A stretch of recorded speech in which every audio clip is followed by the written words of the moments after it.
Yeah, Larry, we are here at the scene. If you take a look behind me, you can see a lot of police officers here talking to neighbors. They're also securing this house that you see behind me. Now, what we're told by Captain Rusty Leeds from the police department is that around 5:20, a family member found a man dead inside that home.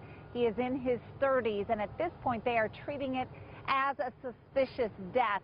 But he says it might just be a home accident, but because there were no witnesses to his death, they have to go through the whole investigation and make sure there is nothing that would lead them to believe that this man was murdered. But at this point, there's no sign of forced entry.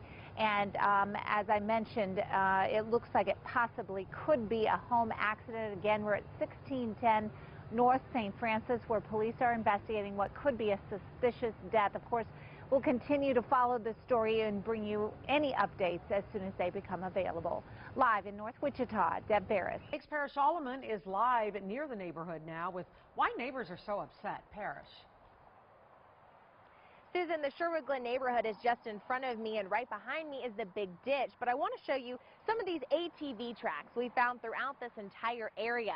Neighbors tell us they were made by ATV drivers using their neighborhood as a cut-through, and they say it's gotten out of control. Now, again, it has been a long 27 hours for everyone involved.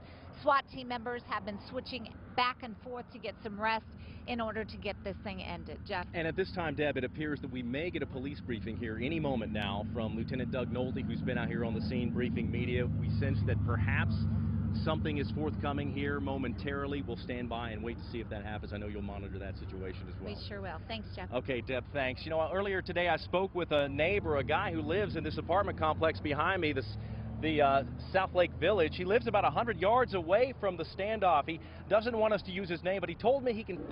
We are right in the middle of Moore, Oklahoma, where that tornado went through. You can see all the devastation here behind me, and people are going through everything that's left, looking for memory books, photos, money, anything of value, and most importantly to a lot of people, pets. Take a look here. This is Fly, and she survived the tornado. In fact, she was gone yesterday after the tornado blew through.